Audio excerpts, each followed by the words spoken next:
খাতা কলম নিয়ে প্রস্তুত হও। খাতা কলম নাও। স্যার। বইটা আপাতত বন্ধ করে রাখো। একটু পড়ো, পড়ে বন্ধ করে রাখো।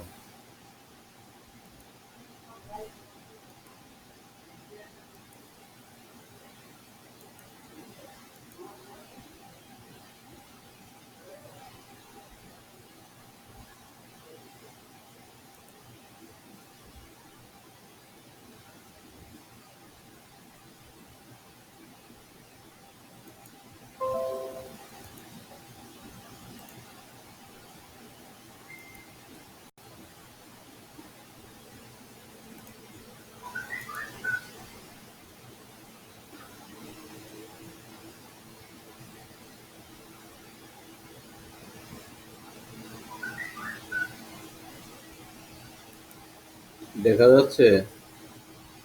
স্যার। তাহলে আমরা আজকে, তোমরা কি পুরো গল্পটা পড়েছো একবার? স্যার। স্যার। আচ্ছা, তো বইটা বন্ধ করো। বইটা বন্ধ করে দাও। বইটা বন্ধ করো। আমরা কাজ শুরু করি। দেখো, নিচের যুক্তবর্ণগুলোকে ভেঙে লেখো। প্রতিটি যুক্তবর্ণের তৈরি দ্বারা শব্দ দ্বারা একটি করে বাক্য রচনা করো। শুরু করো। লিখতে শুরু করো। হ্যাঁ, আগে যুক্তবর্ণগুলো লিখে নাও দ্রুত।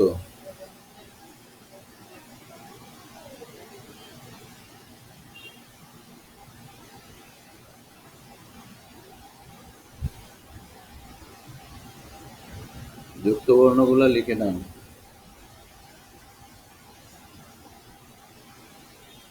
এগুলো ভেঙে লিখবে এবং শব্দ দিয়ে একটা করে বাক্য লিখবে।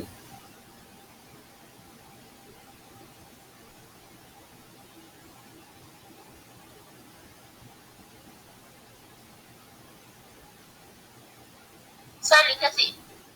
এবার এবার শুরু করো, লিখতে শুরু করো। ভেঙে লিখবে এবং শব্দ দিয়ে একটা করে শব্দ দিয়ে শব্দ করবে এবং শব্দ দিয়ে একটা বাক্য লিখবে।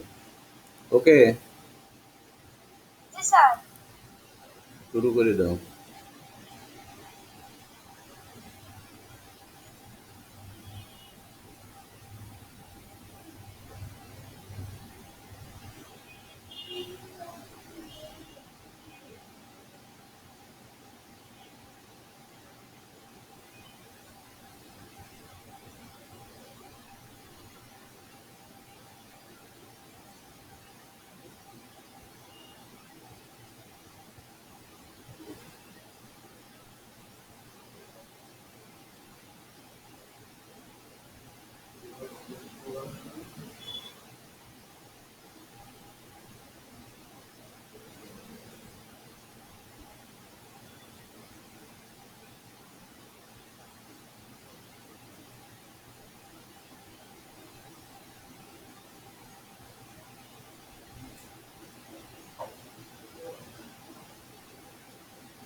মুক্তা ব্যবসায়ী সংস্থার সাংবাদিক খবর থেকে তুমি এমন না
কি হয়েছে?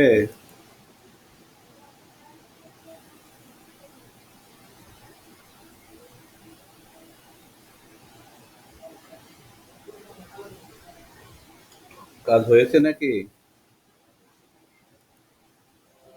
আমার কথা শুনতে পাচ্ছ? স্যার হয়েছে জি তোমাদের? স্যার হয়েছে? হয়েছে? জি স্যার জি স্যার হয়েছে তাহলে হইলে এবার খাতাটা শো করো, বলো প্রথমে কি ছিল? সশস্ত্র। আচ্ছা, ইয়েটা যুক্ত বর্ণটা কি ছিল? ভেঙে কি করেছো যুক্ত বর্ণটা? যুক্ত বর্ণ ভেঙে লিখেছো? জি প্রথমে স্যার। কি লিখেছো বলো তো, প্রথমটা কি লিখেছো? ভাঙাটা কি লিখেছো? ভেঙে কি লিখেছো? সশস্ত্র যুদ্ধে আমাদের না মুক্তি না, সেনারা প্রাণ দিল। যুক্ত বর্ণটা ভেঙে কি লিখেছো? দন্তি স হুম, যোগ এ। দন্ত স যোগ, বলো বলো।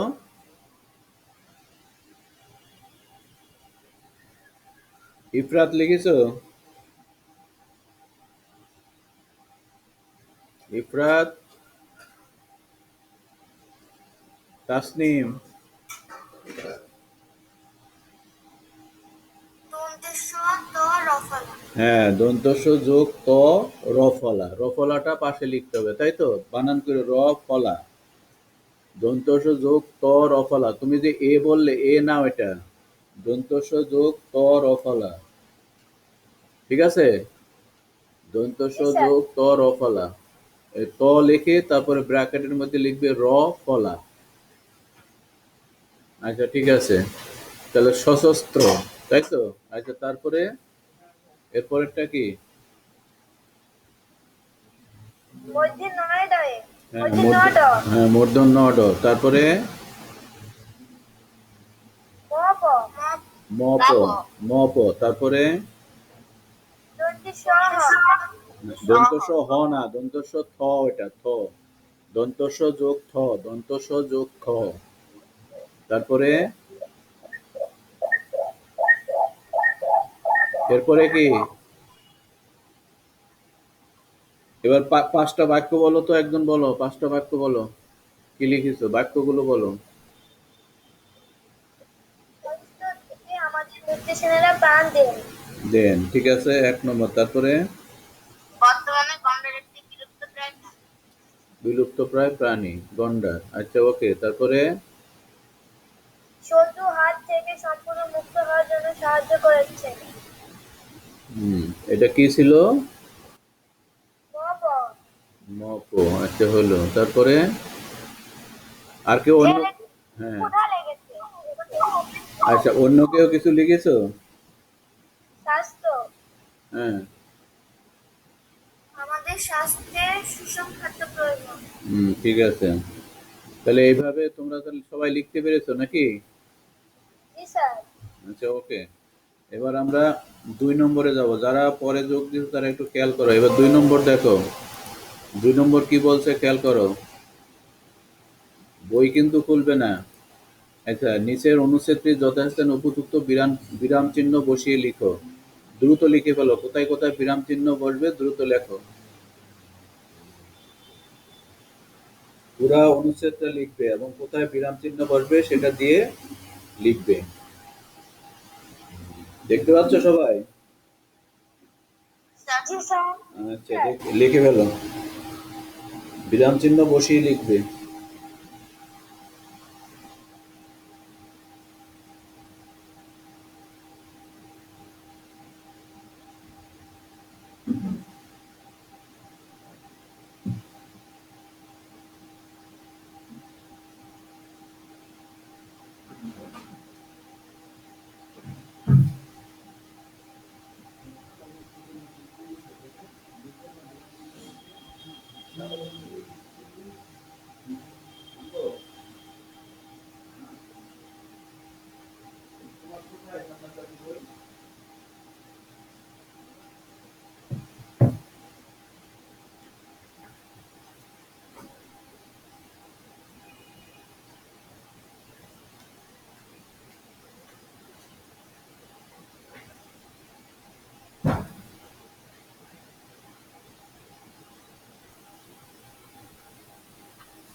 আচ্ছা, এখানে একটু ভুল আছে, আমি সংশোধন করে দিচ্ছি।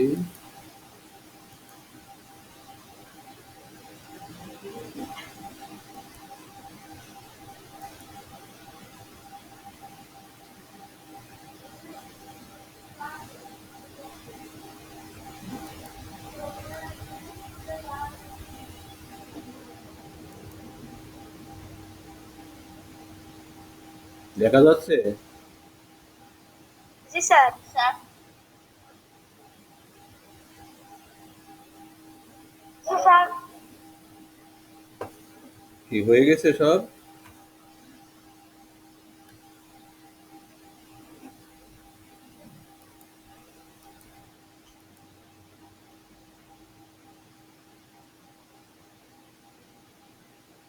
জি স্যার হয়ে গেছে। দেখি, একটু অপেক্ষা করো, আর সবার একটু হোক, সবার হয়ে নেই, একটু অপেক্ষা করো।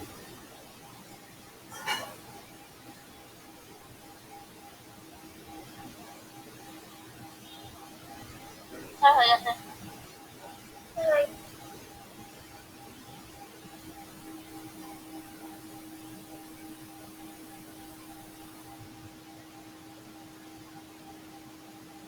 কি আর সবার হয়েছে? তাহলে না এখানে স্যার। এখনো হয়নি না? তাড়াতাড়ি করো।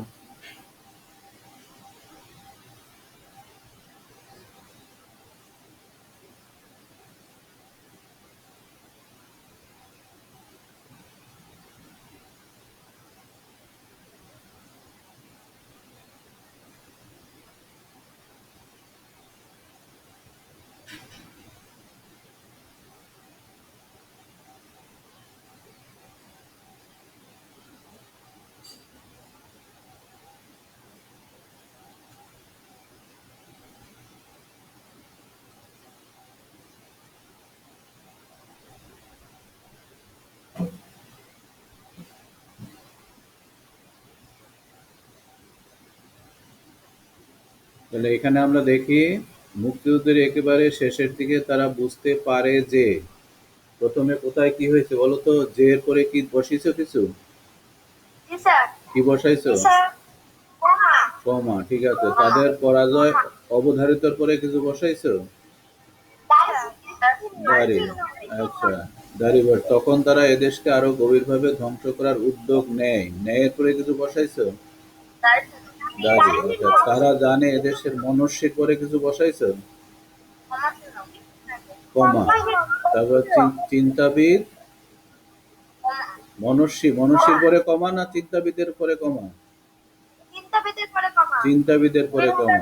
চিন্তাবিদের পরে কমা, শিক্ষাবিদ ও সৃষ্টিশীল মানুষদের হত্যা করলে এদেশের অপরিণীয় ক্ষতি হবে। ক্ষতি হবে পরে কি দিয়েছো? তাহলে কয়টা চিহ্ন হয়েছে দেখো তো? পাঁচটা, তাই না? তাহলে পাঁচটা চিহ্ন ঠিক মতো বসাইতে পেরেছো? আচ্ছা, ওকে। তাহলে তো 5 নম্বর পেয়ে গেলে।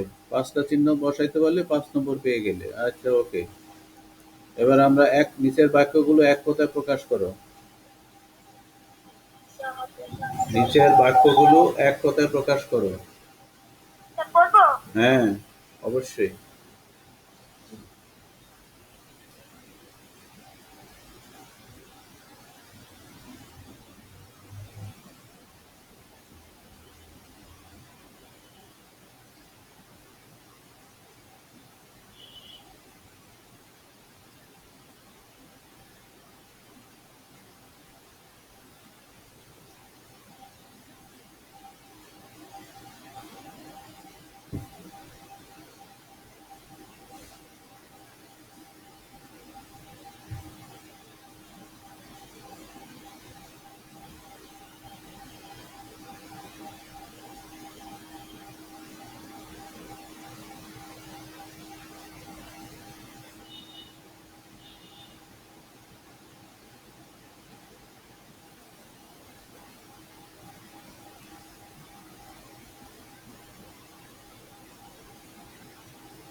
তো মামা তো ওঠেনি নাকি এখনো?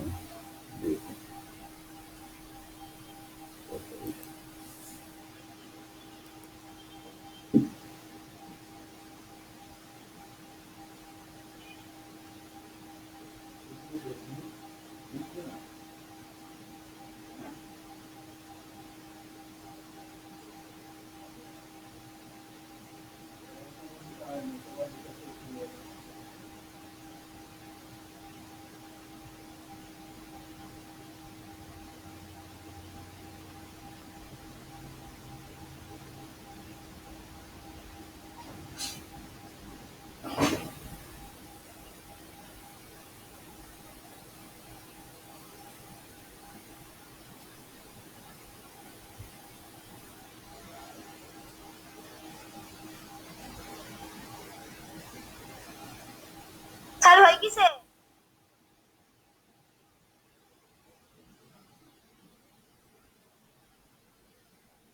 স্যার হয়ে গেছে?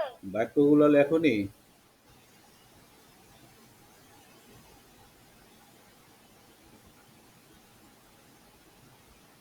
জি স্যার লিখেছি। আচ্ছা, সবার হয়েছে? একটু অপেক্ষা, 1 আর 2 মিনিট অপেক্ষা করো, সবার হোক। জি স্যার।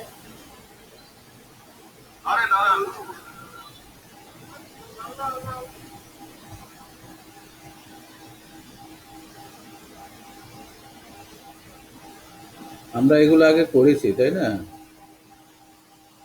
জি স্যার। তাহলে আমরা একটু মানে যদি উত্তরগুলো এগুলো তো বইয়ে আছে, আমরা খুঁজে পাবো। তা যা হবেই, কি লিখেছো?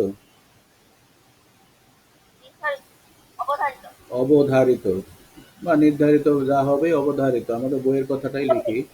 বরণ করার যোগ্য, বরেণ্য। মেধা, মেধা আছে এমন যে জন, মেধাবী। মেধাবী। অহংকার নেই যার, নিরঙ্কার। নিরহংকার। বিচার বিবেচনা ছাড়া যা, নির্বিচার। নির্বিচার। কোনোভাবেই পূরণ করা যায় না এমন, অপূরণীয়। অপূরণীয়। নিজের জীবন উৎসর্গ করেছেন যিনি, আত্মদানকারী। আত্মদানকারী, আত্মদানকারী। আত্মদান, তাহলে সবার তো হয়ে গেল নাকি? জি স্যার। আচ্ছা, ওকে, তাহলে আমরা পরবর্তীতে যাই। স্যার। এবার দেখো, নিচের শব্দগুলো বিপরীত শব্দ লেখো। নিচের শব্দগুলোর বিপরীত শব্দ লেখো, শুরু করো।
কি লিখতে পেরেছো?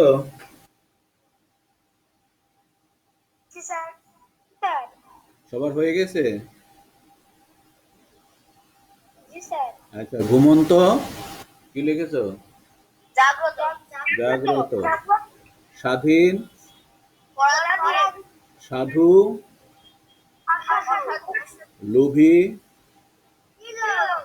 সরল, নীরব। আচ্ছা, যুদ্ধ, শান্তি। শান্তি, শান্তি, সাহস, ভয়। ভয়, নিরস্ত্র, নিরস্ত্র, সশস্ত্র। সশস্ত্র, সশস্ত্র, বিখ্যাত, বিখ্যাত, লিখেছো এটা? অখ্যাত, অখ্যাত, অখ্যাত, আচ্ছা, ধ্বংস বা কুখ্যাত হয়, ধ্বংস, ধ্বংস, সৃষ্টি, ধ্বংস, সৃষ্টি, ধ্বংস, সৃষ্টি, হয়েছে সব? স্যার। আচ্ছা, এবার তোমাদের বই বের করো, বইয়ের 3 নম্বর অনুশীলনের প্রশ্নগুলো বের করো, 3 নম্বর, জি স্যার, বের করুন। 48 পৃষ্ঠায়, বের করুন। জি স্যার, বের 48 করুন। পৃষ্ঠায়, ঠিক আছে? 48 পৃষ্ঠায় 3 নম্বর। আচ্ছা, 48 পৃষ্ঠার 3 নম্বরের 1971 সালের, আচ্ছা এটা বলবে সাদিয়া, 1971 সালে 25শে মার্চ রাতে পাকিস্তানের সঙ্গে এদেশে কি করেছিল? 1971 সালের 25শে মার্চ রাতে পাকিস্তানি সেনারা ঝাঁপিয়ে পড়ে ঢাকা নিরস্ত্র ঘুমন্ত মানুষের ওপর। আক্রমণ চালায় ঢাকা বিশ্ববিদ্যালয়ের ছাত্রাবাসে, বেকারে ও নানা আবাসিক এলাকায়। নির্বিচারে হত্যা করে দেশের মেধাবী, শিক্ষিত ও সাধারণ মানুষদের। আচ্ছা, ওকে। আচ্ছা, এবার ইফরাত বলো, রাজাকার আলবদর কারা? তাদের কর্মকাণ্ড সম্পর্কে কিছু বলো, লিখো, লিখো, বলো। রাজাকার আলবদর কারা? রাজাকার আলবদর হলো পাকিস্তানিদের হত্যাযজ্ঞে সাহায্য করার জন্য বাঙালিদের মধ্যে থেকে গড়ে তোলা বাহিনী। অসাধু, লোভী, পাষণ্ড দেশদ্রোহীরা ওই বাহিনীতে যোগ দিয়েছিল। তারা পাকিস্তানিদের হত্যাযজ্ঞে সাহায্য করে। আচ্ছা, এবার তাসনিম বলো, কোন শহীদ বুদ্ধিজীবী প্রথম পাকিস্তানি গণপরিষদে বাংলা ভাষাকে রাষ্ট্র দাবি জানান? কোন শহীদ বুদ্ধিজীবী, তার সম্পর্কে কিছু বলো, কোন শহীদ বুদ্ধিজীবী? শহীদ বুদ্ধিজীবী ধীরেন্দ্রনাথ দত্তই প্রথম পাকিস্তান গণপরিষদে বাংলা ভাষাকে রাষ্ট্রভাষা করার দাবি জানান। হুম, ধীরেন্দ্রনাথ দত্ত ছিলেন প্রখ্যাত রাজনীতিবিদ ও আইনজীবী।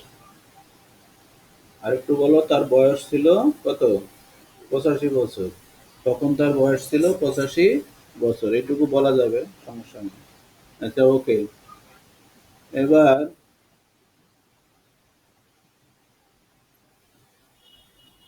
শহীদ সাবের কে ছিলেন, তিনি কিভাবে শহীদ হন? এটা রেহান বলো।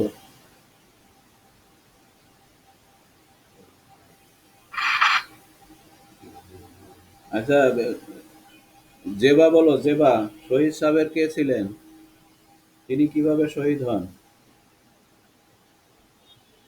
জেবা, স্যার, শহীদ সাবের কে ছিলেন, তিনি কিভাবে শহীদ হন? শহীদ সাবের ছিলেন একজন লেখক ও সাংবাদিক। ওই রাতে তিনি সংবাদ অফিসে ঘুমোচ্ছিলেন এবং ঘুমন্ত অবস্থায় সংবাদ অফিসে পড়ে মারা যান তিনি। আচ্ছা, ওই রাতে বললে হবে না, 25শে মার্চ রাতে বলবা, 25শে মার্চ রাতে। হ্যাঁ, 25শে মার্চ রাতে বলবা। আচ্ছা, আচ্ছা, ঠিক আছে। এবার এই আলমের ইয়েতে কি সোহানা, সোহানা বলতে পারো, রণদা প্রসাদ সাহাকে কেন দানবীর বলা হয়? কোনটা? নম্বর, রণদা, হ্যাঁ, রণদা প্রসাদ সাহাকে কেন দানবীর বলা হয়? প্রসাদ সাহাকে দানবীর বলা হয়, তিনি সাধারণ মানুষের মঙ্গল ও কল্যাণ সাধনের জন্য নিজেকে নিয়োজিত করেছিলেন। আচ্ছা, ওকে, ঠিক আছে। এবার দুজন শহীদ সাংবাদিকের নাম এবং তারা কোথায় কিভাবে শহীদ হন সে সম্পর্কে বলতে হবে। এটা চ বলবে, ইফরাত বলো, চ। দুজন শহীদ সাংবাদিকদের নাম ও তাদের সম্পর্কে নিচে লেখা হলো। শহীদ সাহেব। তিনি ছিলেন মেধাবী লেখক ও সাংবাদিক। 1971 সালের 25শে মার্চ রাতে তিনি পত্রিকা অফিসে পাকিস্তানি সৈন্যদের দেওয়া আগুনে পুড়ে মারা যান। শহীদুল্লাহ কায়সার, তিনি একজন প্রখ্যাত লেখক ও সাংবাদিক। 1971 সালের 14 ডিসেম্বর পাকিস্তানিরা তাদের তুলে নিয়ে যায়। এরপর তার আর সন্ধান পাওয়া যায়নি। ওকে, এবার সাদিয়া বলো, আমরা কেন চিরদিন শহীদ বুদ্ধিজীবীদের স্মরণ করব? যেসব যশস্বী চিন্তাবিদ, শিক্ষাবিদ ও সৃষ্টিশীল মানুষ এদেশের জন্য প্রাণ দিয়েছেন, আমরা তাদের চিরদিন স্মরণ করে যাব। দেশ ও মাতৃভাষার জন্য তারা ত্যাগের মহান আদর্শ স্থাপন করেছেন। তাদের জীবনের বিনিময়ে অর্জিত হয়েছে দেশের স্বাধীনতা।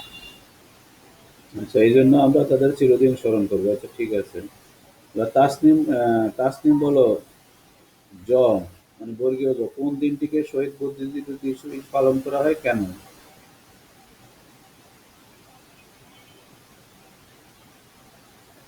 14 ডিসেম্বর শহীদ বুদ্ধিজীবী দিবস হিসাবে পালন করা হয়, কারণ এই দিনটি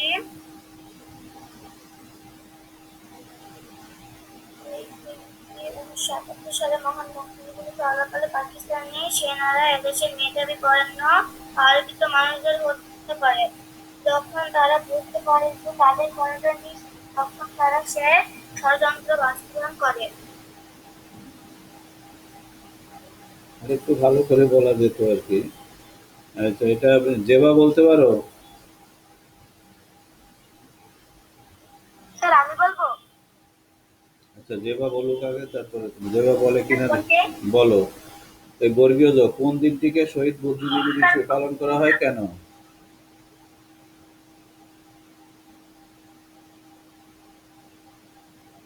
স্যার কত নাম্বার? জ, জ, বর্গীয় জ,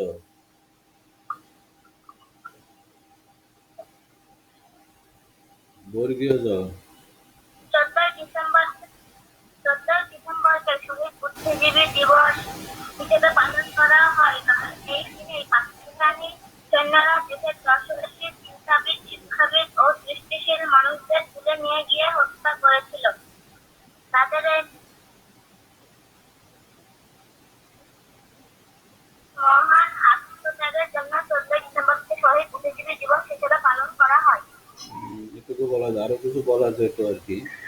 আচ্ছা, ওকে। এবার সাদিয়া বলতে চাইছো কি, বলো শুনি।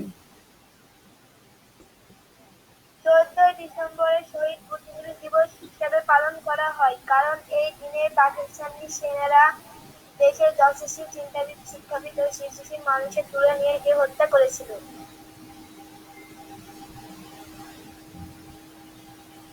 আচ্ছা, এবার ছ বলো, ইফরাত, ছ, আমরা কিভাবে শহীদদের ঋণ শোধ করতে পারি?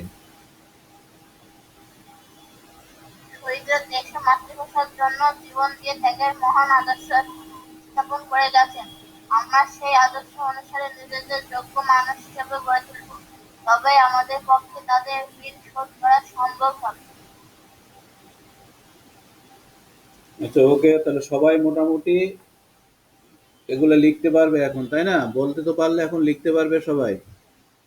স্যার, আচ্ছা, ওকে, তাহলে আমরা মোটামুটি এই প্রশ্নগুলো নিয়ে আলোচনা করলাম, প্রশ্নগুলো সবাই লিখতে পারবে। তো এখন আমাদের আজকের যে, আমরা তো পুরা কাজটা শেষ করলাম, পুরা গল্পটা, তাই না? স্যার, আমরা এই গল্প থেকে বিভিন্ন ধরনের কাজ করলাম। এই বিভিন্ন ধরনের কাজের মাধ্যমে আমরা কিছু শিখতে পারলাম নাকি? আচ্ছা, এই কাজগুলো, যে সমস্ত কাজগুলো হয়েছে সে সমস্ত কাজগুলো তোমরা মনে রাখবে এবং এগুলাকে মাঝে মাঝে অনুশীলন করবে, ঠিক আছে? তাইলে মনে থাকবে সবকিছু। আর আমরা আজকে এই গল্পটা শেষ করলাম। তো শেষ করার শেষে আমি কিছু বাড়ির কাজ দিচ্ছি। স্মরণীয় যারা চিরদিন পুরো গল্পটা করে শহীদ বুদ্ধিজীবীদের একটা তালিকা তৈরি করবে তোমরা, যে এই যে তোমাদের গল্পে কতজন শহীদ বুদ্ধিজীবী আছে তাদের একটা তালিকা তৈরি করবে। পারবে? স্যার। আচ্ছা, তাহলে আমরা আজকে এই স্মরণীয় যারা চিরদিন গল্পটা শেষ করলাম এবং তোমাদের এই কাজটা দিলাম, বুদ্ধিজীবীদের একটা তালিকা তৈরি করবে। এই কাজের সাথে সাথে আমাদের এই গল্পটা শেষ হবে। তাহলে সবাইকে ধন্যবাদ বাংলা ক্লাসে অংশগ্রহণ করার জন্য। এখন আমরা ইংরেজি বই সামনে নেব। এবং ইংরেজির কাজ শুরু করব।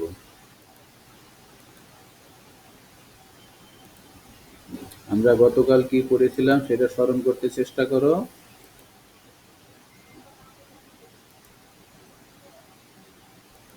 গতকাল আমরা কি করেছিলাম মনে করো, মনে আছে?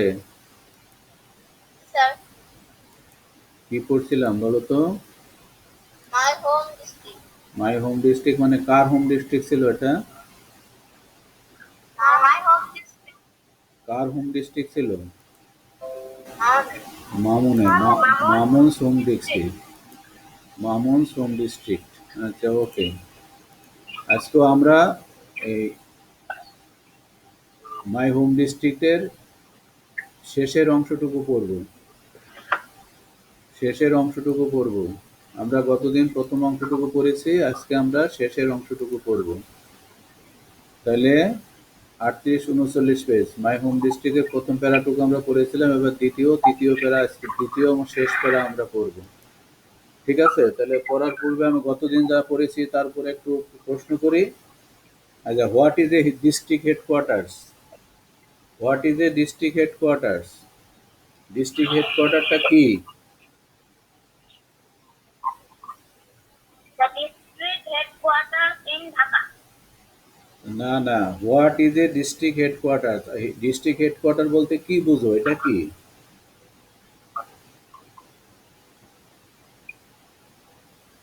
What is a district headquarters? উপজেলা জেলা সদর। জেলা সদর বাংলায় বললে হবে না। What is a district headquarter, এটা আসলে কি বুঝি আমরা?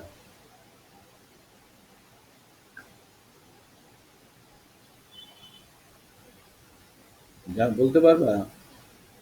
What is a district headquarters তার মানে district head, main office of the district, the main office of the district, সেটাই হলো district headquarters. The main office of the district. ঠিক আছে? তাহলে ডিস্ট্রিক্ট হেডকোয়ার্টারটা কি? মানে প্রধান অফিস, ঢাকা। জেলার প্রধান অফিস। ঢাকা না, আমি বলছি যে ডিস্ট্রিক্ট হেডকোয়ার্টার, সব ডিস্ট্রিক্টের তো একটা হেডকোয়ার্টার আছে। মেহেরপুরের একটা ডিস্ট্রিক্ট হেডকোয়ার্টার আছে না? চুয়াডাঙ্গার একটা ডিস্ট্রিক্ট হেডকোয়ার্টার আছে না? ঢাকা আসবে কি করতে? ঢাকার কথা এখানে আসছে না। যে ডিস্ট্রিক্ট হেডকোয়ার্টার হলো, যেমন মেহেরপুরের ডিস্ট্রিক্ট, মেহেরপুর পুরা একটা জেলা, তার মধ্যে উপজেলা আছে কয়টা? মেহেরপুরের উপজেলা কয়টা? দুইটি। দুইটা। মেহেরপুরে বাস করে মেহেরপুরের উপজেলা, সব মেহেরপুরের উপজেলা তিনটা: মেহেরপুর সদর, Gangni, Mujibnagar.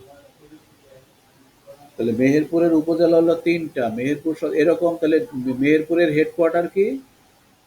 Main office of the district, মানে মেহেরপুর জেলার প্রধান অফিস হলো হেডকোয়ার্টার, সদর দপ্তর। ক্লিয়ার?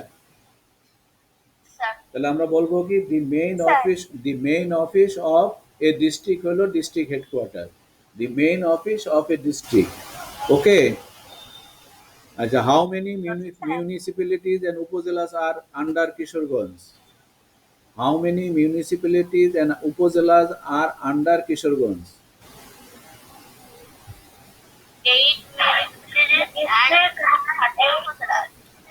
8 municipalities and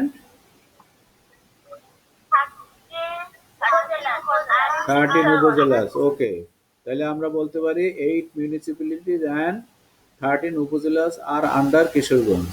আচ্ছা, how many unions and villages are there in Kishoreganj? 108 unions and 1705. আচ্ছা, ঠিক আছে। From where does the name Kishoreganj come? From where does the name Kishoreganj come? The name from the name of an old landlord, Brojokishore Pramanik or Nandakishore Pramanik. ওকে, তাহলে নামটা কোথা থেকে এসছে? দুইজন জমিদারের নাম থেকে। ব্রজকিশোর আর কি? প্রামাণিক और নন্দকিশোর প্রামাণিক। তাহলে আমরা গতদিনের পড়া কিছুটা স্মরণ করতে পারলাম, তাই না? জি স্যার। দেখো একটা look at the picture. What's this? What is this?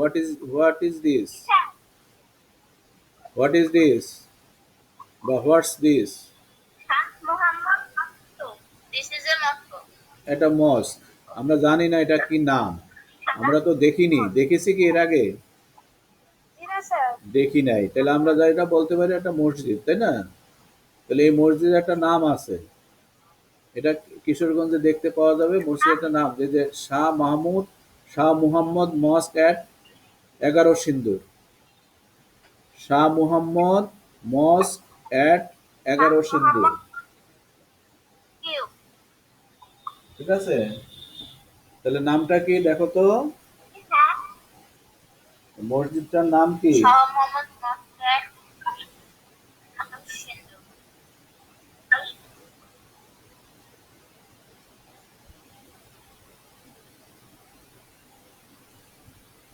বলো, আরেকজন বলো। শাহ মোহাম্মদ মসজিদ। শাহ বলে ভালো করে উচ্চারণ করো, শাহ মুহাম্মদ মস্ক অ্যাট 11 সিন্দুর, মানে 11 সিন্দুরে এই শাহ মোহাম্মদ মস্কটা আছে। কিশোরগঞ্জের 11 সিন্দুর নামে একটা জায়গা আছে, সেখানকার একটা মসজিদ আছে, তার নাম হলো শাহ মুহাম্মদ মস্ক। শাহ মুহাম্মদ মস্ক, ওকে? এটা উচ্চারণগুলো ঠিক করে রাখো, শাহ মুহাম্মদ মস্ক অ্যাট 11 সিন্দুর। দেখো আরেকটা এখানে কি করছে দেখো তো। সবাই নামাজ পড়ছে। নামাজ পড়ছে। হ্যাঁ, এটা ঈদের জামাতের মতো মনে হচ্ছে। কোথায় এটা জানো? এটা এটা একটা বিরাট মাঠ, সবচেয়ে বড় মাঠ বাংলাদেশের, ঈদের মাঠ। এটার নাম কি জানো? শোলাকিয়া ঈদ গ্রাউন্ড। হ্যাঁ, শোলাকিয়া ঈদ গ্রাউন্ড। এই যে শোলাকিয়া ঈদ বিরাট গ্রাউন্ড, এখানে সারা বাংলাদেশের বহু জায়গা থেকে এখানে ঈদের জামাত নামাজ পড়তে যায়। শোলাকিয়া ঈদ গ্রাউন্ড, যেটা কিশোরগঞ্জে আছে, শোলাকিয়া ঈদ গ্রাউন্ড, ঠিক আছে? জি স্যার। আচ্ছা দেখি এটা কি, এটা দেখো একটা একটা ছবি দেখতে পাচ্ছ, এটা একটা কি, এটা একটা ঐতিহ্যবাহী কলেজ, গভর্নমেন্ট গুরুদয়াল কলেজ। এটাও কিশোরগঞ্জে আছে, গভর্নমেন্ট গুরুদয়াল কলেজ। কিশোরগঞ্জে গেলে দেখতে পাবা গভর্নমেন্ট গুরুদয়াল কলেজ। আচ্ছা, এটা দেখো, এটা কি? এটাও একটা মসজিদ, এটা হলো দি পাগলা মস্ক। এটার নাম হচ্ছে পাগলা মস্ক। এগুলা কোথায় দেখতে পাওয়া যাবে? কিশোরগঞ্জে। কিশোরগঞ্জে। দেখো এটা, দেখো এটা কি?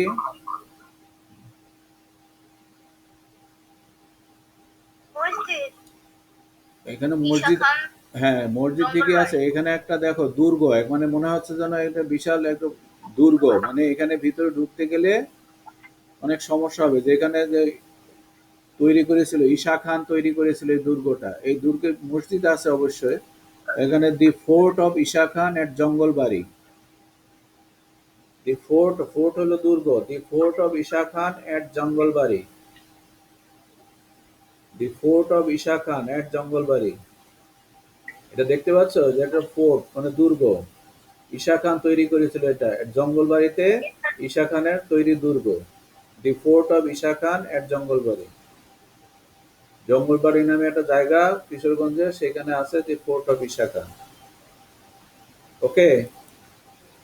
এবার দেখো এটা, এটা দেখো একটা মন্দিরের মতো, তাই না?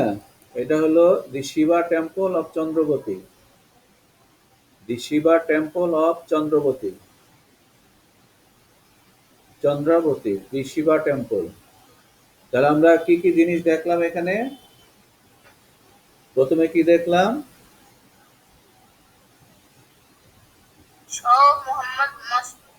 শাহ মোহাম্মদ মস্ক এট 11 সিন্দুর। তারপরে কি দেখলাম? এরপরে কিসের ছবি দেখলাম?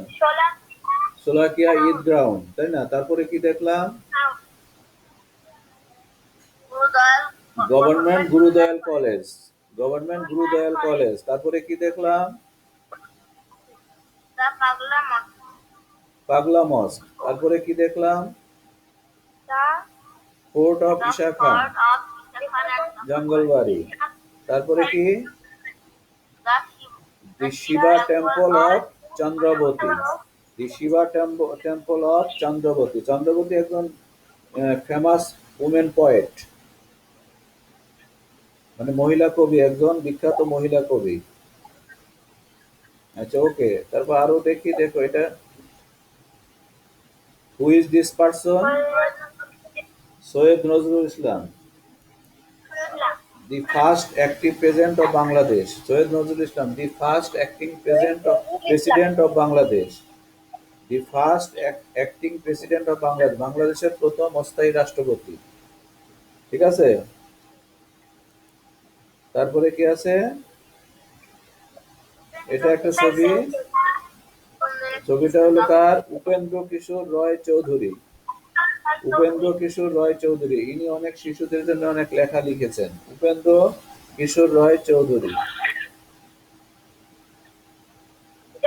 জয়নুল আবেদিন, জয়নুল আবেদিন, জয়নুল আবেদিন। আর এটা হলো কে? সুকুমার রয়, সুকুমার রয়। তাহলে আমরা, সুকুমার রয়, ইনিও শিশুদের জন্য অনেক কিছু লিখেছেন। এরা সবাই কিশোরগঞ্জের। সৈয়দ নজরুল ইসলাম, উপেন্দ্র কিশোর রয় চৌধুরী, জয়নুল আবেদিন, সুকুমার রয়। আর একটা বললাম দি শিবা টেম্পল চন্দ্রবতী, মানে ফেমাস উইমেন পোয়েট চন্দ্রবতী। ওকে।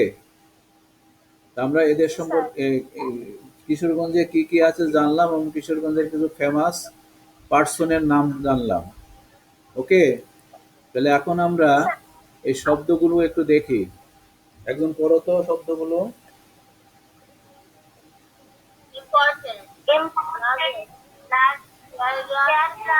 Largest, largest,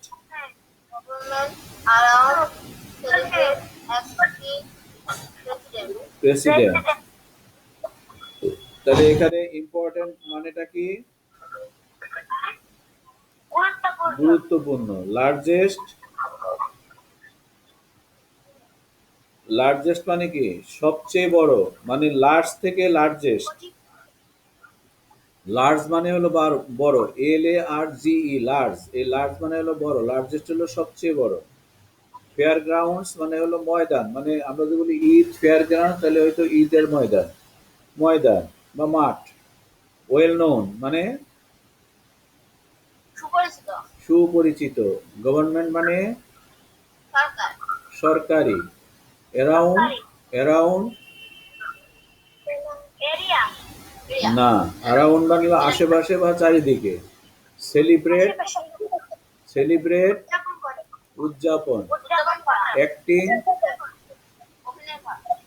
acting, acting, acting আমরা বলি ভারপ্রাপ্ত বা অস্থায়ী। প্রেসিডেন্ট রাষ্ট্রপতি। তাহলে আমরা এই মানেগুলো জানলাম নাকি? আরো কিছু শব্দ দেখি, আমি বলি। Outside, place, place, visit, famous, literature, writer, great, painter. Outside, place, visit, famous, literature, writer, great, painter. Outside মানে বাইরে। প্লেস মানে কি? স্থান বা জায়গা। ভিজিট পরিদর্শন করবা, বেড়াইতে যাওয়া হয়। এখানে যেহেতু আমাদের আছে বেড়াতে যাওয়া। ফেমাস বিখ্যাত। লিটারেচার সাহিত্য, সাহিত্য। লিটারেচার হলো সাহিত্য। লেখক, রাইটার লেখক। গ্রেট, গ্রেট মহান বা বিখ্যাত, আমরা বলতে পারি মহান বা বিখ্যাত। পেইন্টার চিত্রকর, যে চিত্র আঁকে, যে চিত্রকর, যে চিত্র আঁকে, পেইন্টার। তাহলে আমরা এই শব্দগুলো জানলাম, এই শব্দগুলো আজকাল আমাদের পড়ার মধ্যে আছে। ওকে। এখন আমি এটা পড়বো, তোমরা শুনবে। Kishoreganj is a small town, but there are many important places in and around it. The largest Eid fairgrounds, called Sholakia Eid Ground, and the well-known government Gurudayal College are in the town. People from many districts come to this place to celebrate Eid. The Pagla Mosque is also in my home district. Outside the town, you can visit the fort of Isha Khan at Jangalbari. You can also see the Shah Muhammad Mosque at Egaro Sindur. Near the Fulishwari river, you can see the Shiva temple of Chandravati. Again, Kishoreganj is a small town, but there are many important places in and around it. The largest fairgrounds, called Sholakia Eid Ground, and the well-known government Gurudayal College are in the town. People from many districts come to this place celebrate Eid. The Pagla Mosque is also in my home district. Outside the town, you can visit the fort of Isha Khan at Jangalbari. You can also see the Shah Muhammad Mosque at Egaro Sindhu. Near the Fulishwari river, you can see the Shiva temple of Chandravati. Kishoreganj is also the home district of some famous people. Chandravati, the first women poet of Bangla literature, was born here. Two writers of children's literature, Upendra Kishore Roy Chowdhury and Sukumar Roy, are also from here. The great painter Jainul Abidin comes from Kishoreganj too. Syed Nazrul Islam, the first acting president of Bangladesh, is also from here. I love my home district. তাহলে এবার তোমরা পড়তে পারবে? জি sir. আচ্ছা, প্রথম প্যারাটা পড়ো, ইফরাত পড়ো প্রথম প্যারাটা।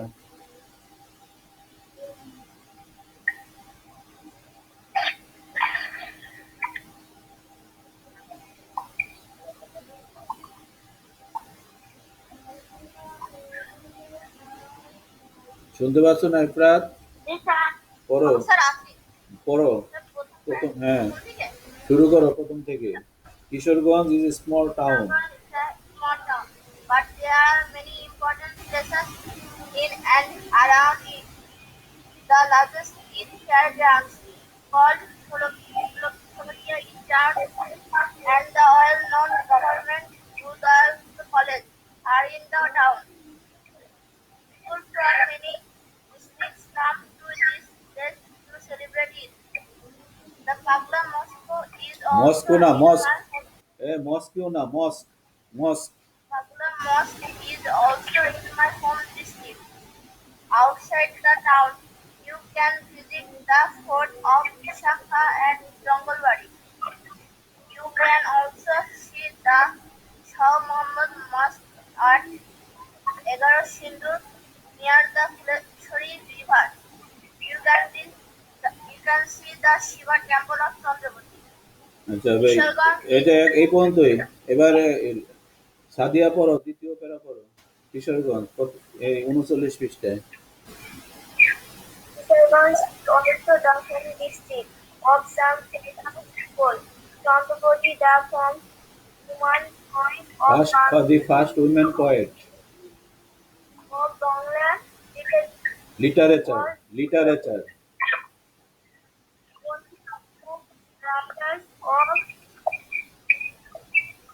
children's literatures, Kumar Rai, Upendra Kishore Ray Chowdhury. and are also from the great painter Zainul Abidin comes from the group. Syed Nazrul Islam, the president of Bangladesh, also from here. I love my home district. ওকে, আচ্ছা জেবা, তুমি এই যে বারবার সব খুলে রাখছো কেন? যখন তোমাকে প্রশ্ন জিজ্ঞাসা তখন তুমি ওপেন করবে। সব সময় তোমার এই যে তোমার ডিস্টার্ব হচ্ছে, তোমার ইয়েতে ডিস্টার্ব হচ্ছে। এটা বন্ধ করো, মাইক অফ করো, মাইক অফ করো, যখন বলবো তখন অন করবে। মাইক অফ করো, বারবার মাইকে হাত দিও না। তাসনিম প্রথম থেকে পড়ো, Kishoreganj. Kisholganj is a small town, but there are many important places in and around it. The largest Eid fairground called Solakia Eid Ground and the well-known government Gurudwara College are in the town. People from many districts come to this place to celebrate Eid. The Pagla Mosque is also in my home district. Outside the town, you can visit the fort of Isa Khan at Junglebari. You can also see the Shah Muhammad Mosque at Agar Sindhu. Near the Kuleshwari River, you can see the Shiva Temple of Chandravati. ওকে, এবার জেবা 39 পৃষ্ঠায় পড়ো। জেবা। হ্যাঁ, Kishoreganj. Kisholganj is also the home district of some famous people.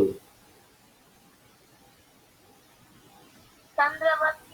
We have human poet of Bangla literature. One born sir, two writers of children's literature, Chandra Kishore Roy Chaudhary and Sukumar Roy are also from here. The great painter Zainul Abidin comes from Kishoreganj too. Syed Nazrul Islam, the first acting president of Bangladesh, is also from here. I love my home district. ওকে, আচ্ছা, তাহলে মোটামুটি এটা পড়াইলে আর কেউ পড়বে?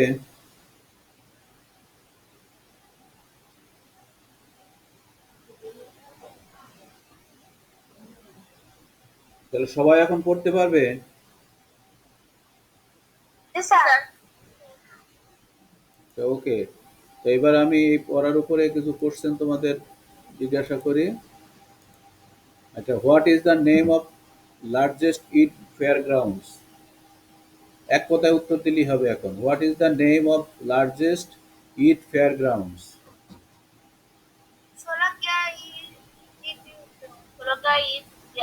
Sholakia Eid ground, Sholakia Eid ground, Sholakia Eid ground. Okay, what important places are in the town? What important places are in the town? কি কি গুরুত্বপূর্ণ, এই শহরে কি কি গুরুত্বপূর্ণ জায়গা আছে?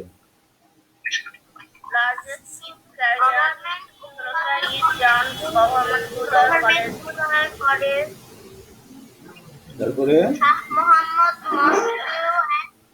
এগারো সিন্ধু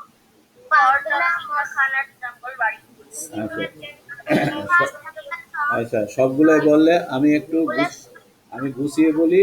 তাহলে 1 নম্বর হলো Sholakia Eid ground, number 2 Gurudayal government Gurudayal college, number 3 the Pagla mosque, number 4 the fort of Isa Khan at Jangalbari, number 5 Shah Mohammad mosque at 11 Sindhu, আর number 6 the Shiva temple of Chandravati. তাই তো?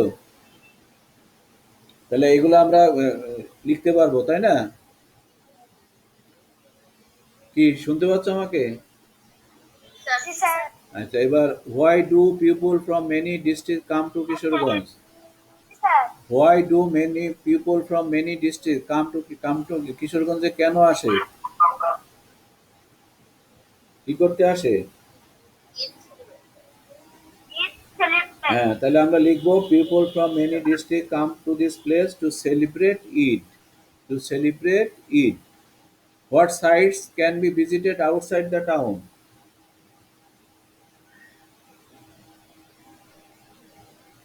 What sites can be visited outside the town?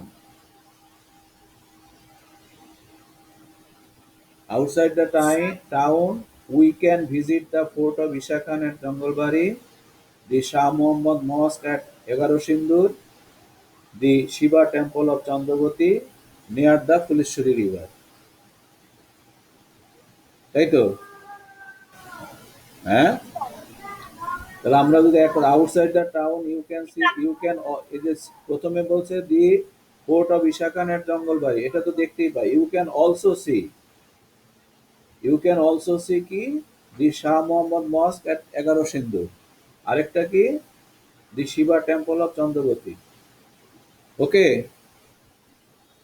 G sir. আচ্ছা এবার what can we see near the Phuleshwari river, Phuleshwari রিভারের নিকটে আমরা কি দেখতে পাই?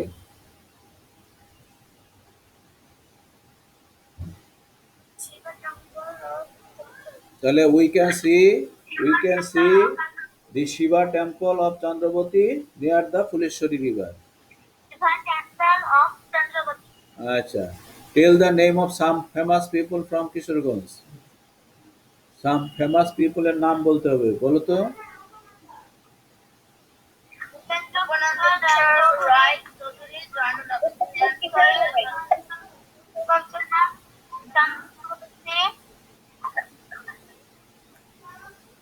বিখ্যাত কয়জন ব্যক্তির নাম? তাহলে আমরা বলতে পারি সৈয়দ নজরুল ইসলাম, উপেন্দ্র কিশোর রায় চৌধুরী, তারপরে জয়নুল আবেদিন, তারপরে সুকুমার রায়, আর চন্দ্রবতী, তাই তো? আচ্ছা, what is the name of the first women poet of Bangla literature, প্রথম মহিলা কবির নাম কি বাংলা সাহিত্যে? Chandravati. Who are the writers of the children's literature from Kishoreganj, লেখক কারা, শিশু সাহিত্যের লেখক কারা? হ্যাঁ, Upendra Kishore Ray Chowdhury and Sukumar Roy. What is the name of the first acting president of Bangladesh?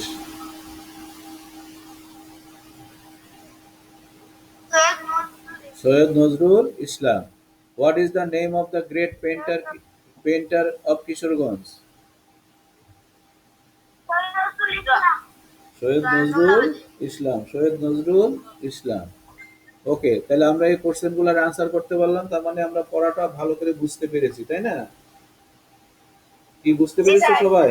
আচ্ছা, ওকে, তাহলে আমাদের, হ্যাঁ, এইটুকু আবার তোমরা ভালো করে পড়বে, কালকে আবার এটা নিয়ে আলোচনা আছে, ঠিক আছে? তাহলে আমাদের ইংরেজি ক্লাস এখানেই শেষ করলাম,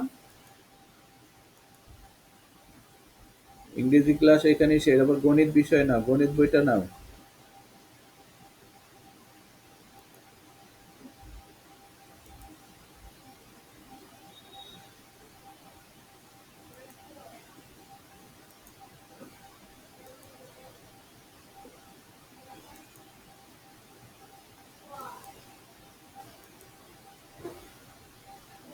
গণিতের আমরা গতদিন কি হিসাব যোগ বিয়োগের হিসাব করেছি, তাই না?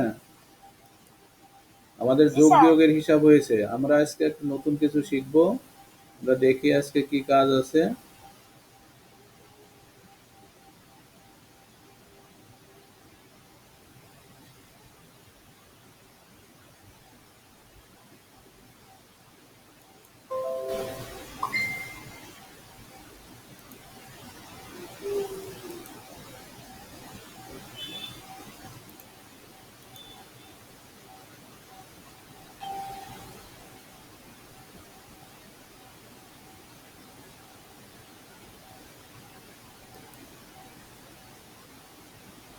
আচ্ছা, আজকে আমরা শিখবো 6.3 ভগ্নাংশকে পূর্ণ সংখ্যা দ্বারা গুণ। 45 পৃষ্ঠার ভগ্নাংশকে পূর্ণ সংখ্যা দ্বারা গুণ, ভগ্নাংশকে পূর্ণ সংখ্যা দ্বারা আমরা গুণ, এটা আমরা শিখবো আজকে, ঠিক আছে? আচ্ছা, তাহলে আমরা কিভাবে করতে পারি আমরা একটু আগাই, দেখি কিভাবে কি করা যায়। আমরা যোগ বিয়োগ করেছি, আজকে আমরা গুণের কাজ করব। আমরা দেখি, এটা বলছে 1 বক্স আইসক্রিম তৈরিতে 7/2 লিটার দুধ প্রয়োজন হয়। এরকম 3 বক্স আইসক্রিম তৈরি করতে কত লিটার দুধ প্রয়োজন? বলছে 1 বক্স আইসক্রিম তৈরি করতে 7/2 লিটার দুধ প্রয়োজন হয়, 7/2 লিটার। এরকম 3 বক্স আইসক্রিম তৈরি করতে কত লিটার দুধ প্রয়োজন হবে? আমরা এটাকে তো এইভাবেও করতে পারি নাকি? কিভাবে করতে পারি? ধরো এক বক্স 7/2, আরেকটা বক্স 7/2, আরেকটা বক্স 7/2। তাহলে আমরা তিনটা 7/2 যোগ করলেই তো হয়ে যায় 3 বক্স আইসক্রিম, তাই না? জি স্যার। হয় না?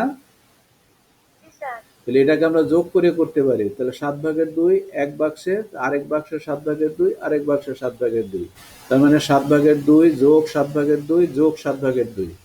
এটা আমরা যোগটা করতে পারি, তাহলে তো আমাদের হয়ে গেল কত লিটার প্রয়োজন হবে। কিন্তু এই যে যোগটা করবো, এই যোগটাকে কি আরো আমরা অন্য কোনো উপায়ে করতে পারি কিনা, সেটাই আমরা আজকে দেখবো। আমরা তো যোগ করে করতে পারবোই, পারবো না? জি স্যার। যোগ করে তো আমরা করতে পারছি যে এক বক্স আইসক্রিমতে 7/2 লিটার দুধ প্রয়োজন। 3 বক্স হলো 7/2, এক বক্স যোগ 7/2, তাহলে 2 বক্স হলো যোগ 7/2, 3 বক্স হলো। তাহলে 3 বক্সে যোগ করলে আমরা পেয়ে যাব যে আমাদের কত লিটার দুধ প্রয়োজন হবে। কিন্তু এই কাজটা আমরা অন্যভাবে করতে পারি কিনা, সেটাই আমরা আজকে দেখব। আচ্ছা, মোট পরিমাণ বের করে তো আমরা নিচের বাক্যটি ব্যবহার করতে পারি। দেখো, আমরা তো ওইভাবে করতে পারি, যোগ করে করতে পারি, তো আমরা এভাবেও করতে পারি। এক বক্স আইসক্রিমের জন্য প্রয়োজনীয় দুধ গুণ আইসক্রিম বক্সের সংখ্যা। প্রয়োজনীয় আমরা এটাও করতে পারি। তার মানে এক বক্স আইসক্রিমের যে প্রয়োজনীয় দুধ আছে, সেটাকে যদি আমরা আইসক্রিমের বক্সের সংখ্যা দ্বারা গুণ করি, তাহলে আমরা প্রয়োজনীয় দুধের পরিমাণ পেয়ে যাব। ঠিক আছে? জি স্যার। তাহলে আমরা কিভাবে পারতে, গুণ করেও, আমরা যোগ করেও করতে পারি, আবার গুণ করেও করতে পারি। যোগ করেও করতে পারি, আবার গুণ যোগ করা তো এভাবে যদি যোগ করতে যাই তাহলে একটু সমস্যা হয়, যার জন্য আমরা যোগকে আরেকটু সংক্ষেপ করে আমরা গুণের মাধ্যমে এই কাজটা করতে পারি। তাহলে গুণের মাধ্যমে যদি এখানে দেখি, দেখো এই নকশাতে, মানে এইটা এক 7/2, আরেক বক্স 7/2, আরেক বক্স 7/2। তাহলে আমরা এটা প্রয়োজনীয়, আমরা কি পেয়ে যাব? আমরা প্রয়োজনীয় দুধের পরিমাণটা পেয়ে যাব। ওকে, তাহলে আমরা দেখি। দেখো, তাহলে এই গাণিতিক বাক্যটা কি হতে পারে? কি বললাম? হবে কি? গুণ হবে, তাই না? 7/2 গুণ 3। আমরা ওই যে বললাম যে একটা বক্সে আইসক্রিমের পরিমাণ গুণ একটা এক বক্স আইসক্রিমের জন্য প্রয়োজনীয় দুধ গুণ হবে আইসক্রিম বক্সের সংখ্যা। আইসক্রিম বক্স হলো কয়টা? 3টা। আর একটা বক্সে আইসক্রিম প্রয়োজনীয় দুধ ছিল 7/2 লিটার, তাহলে 3 দিয়ে গুণ করলেই হবে। এখানে আমরা এই নকশার সাহায্যে দেখি, এটা হলো 7/2 একটা একটা বাক্সে। তাহলে দেখি আরেকটা বাক্সে 7/2 হলো, আরেকটা বাক্সে 7/2 হলো। তাহলে মোট কত হলো? কয়টা 7/2 হলো? তিনটা। 7/2, এই যে 3টা, তাহলে 7/2 গুণ 3। বোঝা গেল? জি স্যার। তাহলে এখানে আমরা 7/2 কে 3 দিয়ে গুণ করলে আমরা পেয়ে যাব মোট আমাদের প্রয়োজনীয় দুধের পরিমাণ। আমরা যোগ করেও পাইতাম, যোগ করলে আমরা সহজেই পাবো। দেখো, যোগ করলে কত হবে বলো তো? 7/2 6। না, 7/, হ্যাঁ 7/6 হবে। ঠিক আছে, 2 যোগ 2 যোগ 2, তার মানে 7/6। এবার গুণ করলে 7/6 আমরা কিভাবে পাই সেটা আমরা দেখবো এখন। দেখো, 7/2 হলো 7/1-এর 2 একক। কথাটা ঠিক? মানে 7/2 হলো দুইটা 7/2, তাই না? তার মানে 2টা 7/1। দেখো, 7/2 হলো 7/1-এর 2 একক, মানে দুইটা 7/1। ঠিক আছে? জি স্যার। এখানে তো সমস্যা নেই। জি না স্যার। তাহলে এবার 7/2 গুণ 3, তাহলে 7/1-এর 2 গুণ 3 হবে। এই যে 2, এইখানে 2 আর গুণ 3 একক, তাহলে 2 গুণ 3 একক, তার মানে 6 একক। 7/1-এর 6 একক, 2 গুণ 3 মানে 6, তাহলে 7/1-এর 6 একক, তার মানে 2 গুণ 3, 7/1-কে 2 গুণ 3 দিয়ে গুণ করতে। তাহলে এখানে দেখো, তার মানে কি, এখানে 7/2 গুণ 3, তার মানে কি আসছে? এখানে 7/1-এর 6 একক, তাহলে 1কে 6 দিয়ে গুণ করলে কত হয়? হ্যাঁ তাহলে বলেন। 7/6 হবে। আচ্ছা, 2 একক, 7/2 হলো 7/1-এর 2 একক। এটা ঠিক আছে? জি স্যার। এবার 7/2 গুণ 3, তাহলে এখানে 2 গুণ 3, তাহলে 6 একক। 7/1-এর 6 একক। ঠিক আছে? তাহলে 6 একক হইলে 7/1 6 একক মানে কি 7/6?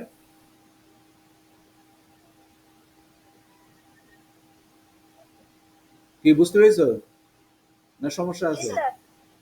এখানে 2 গুণ 3 মানে 6, তাহলে 7/1 6 একক, তার মানে 7/6। 7/2 এর 2 হলো 7/1 2 একক, তাহলে এখানে 7/1 6 একক, তাহলে উল্টিয়ে যদি বলি 7/1 6 একক হবে না? 7/6 হবে না? না জি বুঝতে স্যার। পারলে বলবে। 7/6 একক, বুঝতে পেরেছো এখানে? তার মানে এইখানে 2 আর 3 গুণ করে এই 6 হইলো, তার মানে 6 একক। এবার দেখো আমরা হিসাব করি কিভাবে, দেখো হিসাবটা আমরা কিভাবে করি। এই যে 7/2 গুণ 3, আমরা হিসাব কিভাবে করলাম? 2 গুণ 3, 2 গুণ 3 বাই 6 মানে ভাগ 6 মানে 7। 2 গুণ 3 তার মানে 7, আর এখানে 2 গুণ 3, এই যে উপরে আমরা এইভাবে হিসাব করব 2 গুণ 3, তাহলে 3 2 6 7, এইভাবে আমরা হিসাব করব। এই গুণের কাজটা আমরা এইভাবে করব। কিভাবে করব? হর ঠিক থাকবে আর লবের সাথে এখানে যেটা থাকবে এই লব গুণ হবে, লবের সাথে লব গুণ। এখানে যদিও নিচে 1 আছে না, এটা মানে পূর্ণ সংখ্যাটা হবে গুণ হবে, পূর্ণ সংখ্যাটা কি করতে হবে? লবের সাথে গুণ করতে হবে। তাহলে আমরা এই ধরনের যদি পূর্ণ সংখ্যা দিয়ে গুণ করতে হয় তাহলে আমরা কি করব? পূর্ণ সংখ্যাটা লবের সাথে গুণ করব, তাইলে আমাদের গুণফল পেয়ে যাব। তাহলে আমাদের কি ওই যে যোগ করে কি 7/6 হয়েছিল? জি স্যার। তাহলে গুণ করেও 7/6 হলো। জি স্যার। তাহলে আমরা যোগটাকে গুণ গুণ করে করতে পারি, জি স্যার। সেটাই আমরা বুঝাইতেছিলাম। আমরা যোগও করতে পারি গুণও করতে পারি, কিন্তু যোগ করতে গেলে একটু অনেক, ধরো যদি এরকম 7/2 যদি 10টা হয়, তাহলে 7/2 যোগ 7/2 যোগ 7/2 যোগ, তাহলে অনেক সমস্যা। কিন্তু একবারে আমরা সংক্ষেপে গুণ দিয়ে করে ফেলতে পারবো। বুঝা গেল? তাহলে আমরা জানি যোগের সংক্ষিপ্ত রূপ হলো গুণ, যোগের সংক্ষিপ্ত রূপ হলো গুণ। তাহলে আমরা যোগটাকে গুণ হিসাবেও করতে পারি। ওকে, তাহলে এখানে কি কারো কোনো সমস্যা আছে বোঝার? না স্যার। তাহলে এখন এটাকে আমরা প্রতীকের সাহায্যে একটু দেখি, বলে তো এখানে কয় লিটার হইলো, তাহলে 7/6 লিটার। আচ্ছা ওকে, এবার আমরা প্রতীকের সাহায্যে একটু খেয়াল করে দেখি। দেখো, কোনো ভগ্নাংশকে পূর্ণ সংখ্যা দ্বারা গুণ করার সময় হরকে ঠিক রেখে লবকে পূর্ণ সংখ্যা দ্বারা গুণ করতে হয়। এই যে আমরা যেটা করলাম, ধরো এটা একটা ভগ্নাংশ, এখানে উপরে কি আছে? বৃত্ত। বৃত্ত। নিচে কি আছে? ত্রিভুজ। চতুর্ভুজ। নিচে নিচে চতুর্ভুজ, তাহলে লব কি? এই ভগ্নাংশটার লব কি? চতুর্ভুজ। না, লব বৃত্ত। বৃত্ত। আর হর কি? চতুর্ভুজ। চতুর্ভুজ। এটাকে গুণ গুণ করা হচ্ছে কি দিয়ে? ত্রিভুজ। তার মানে এটা, তাহলে আমরা বলতে এটা হলো একটা পূর্ণ সংখ্যা, এই ত্রিভুজটা হলো পূর্ণ সংখ্যা, এটা একটা ভগ্নাংশ নাকি? স্যার। তাহলে এখন কি আমরা বললাম কি, যে আমরা কি করব? হরকে ঠিক রাখবো, তাহলে হর যা আছে তাই থাকবে। হর কি ছিল? চতুর্ভুজ, তাহলে চতুর্ভুজে বর্গ, বর্গটাই আছে। আর লবকে কি করতে হবে? পূর্ণ সংখ্যা দ্বারা গুণ করে, এই যে লবকে পূর্ণ সংখ্যা দ্বারা গুণ হইল। ঠিক আছে? জি স্যার। তাহলে আমরা গুণ করার সময় কি করব? এখন মনে রাখার জন্য হর ঠিক থাকবে আর লবকে পূর্ণ সংখ্যা দিয়ে গুণ করব। হর ঠিক থাকবে আর লবকে পূর্ণ সংখ্যা দিয়ে গুণ করব। ঠিক আছে? তাহলে আমরা নিশ্চয়ই এখন করতে পারবো। জি স্যার। এই যে এখানে দেখো, এই যে হিসাব করো, এই যে এখানে আছে। তাহলে 1 নম্বর, আমি এক নম্বরটা দেখাই, 9/4 গুণ 2। বলো তো 9/4 এখানে হর কত আছে? 4। হর কত আছে? হর 9/4 হর কত আছে? 9। 9। আর লব কত আছে? 9। লব কত 4। আছে? 4। আর পূর্ণ সংখ্যা কত আছে? কত দিয়ে গুণ করতে হবে? 2। 2 দিয়ে। তাহলে আমাদের এটার উত্তর কি? আমি একটু একটা দেখাই, একটা তোমাদের দেখাবো। দেখো, তাহলে দেখো 9/4 গুণ 2, তাহলে এখানে হর ঠিকই থাকবে, একই থাকবে। আছে 1, 9 আছে। জি স্যার। আর লবের সাথে পূর্ণ সংখ্যা গুণ, এই যে লব 4 আর গুণ পূর্ণ সংখ্যা হলো 2, তাহলে 4 2 8, তো 9/8। ঠিক আছে? তো এবার করো তোমরা এগুলো, 1 থেকে 8 পর্যন্ত আছে না? জি স্যার। স্যার শুরু করো, করতে শুরু করো। এই ঠিক এইভাবে করবে, আমি একটা দেখিয়ে দিলাম, এভাবে করো।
স্যার হয়ে গেছে।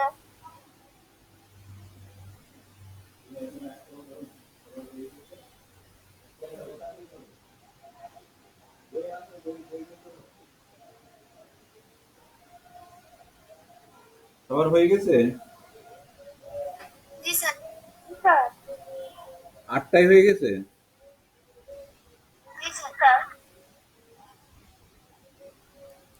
2 নম্বর তো এটা নাকি? জি স্যার। স্যার 3 নম্বর স্যার। এটা? 4 নম্বর? স্যার একই। 4 নম্বর তো এটা নাকি? এবার জি কিন্তু স্যার। পূর্ণ স্যার সংখ্যা করা লাগবে।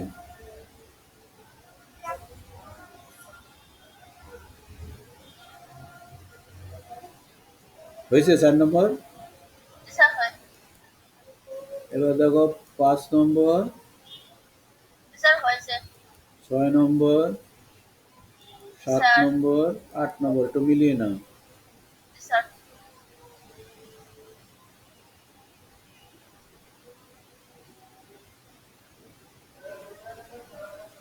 তাহলে আমরা আজকে এটা শিখলাম যে পূর্ণ সংখ্যাকে, না ভগ্নাংশকে পূর্ণ সংখ্যা দিয়ে গুণ কিভাবে করতে হবে।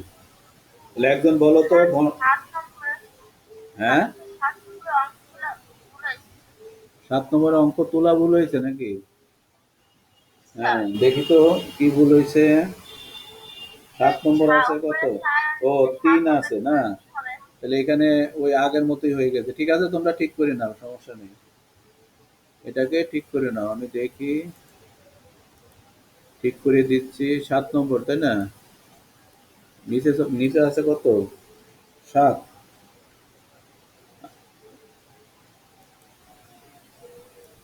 নিচে আছে 7, আর উপরে আছে কত? 4। স্যার 4 গুণ হবে কত দিয়ে? 3 দিয়ে। চলবো। 3 তাই না? তাহলে হবে কত? স্যার 3 গুণ 4 নাকি 4 গুণ 4 গুণ 3। 4 গুণ 3, তাহলে হবে কত? 12। স্যার 12 হয় 7। হ্যাঁ, নিচে হবে 7, স্যার হর হলো 7, এখানে হর হলো 7, উপরে হবে 12, তাহলে হচ্ছে কত? 1 পূর্ণ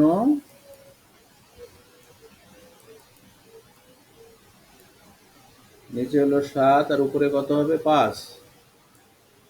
এবার ঠিক আছে? স্যার। আচ্ছা, তাহলে আমাদের মোটামুটি আমরা কি শিখলাম? আজকে কি শিখলাম?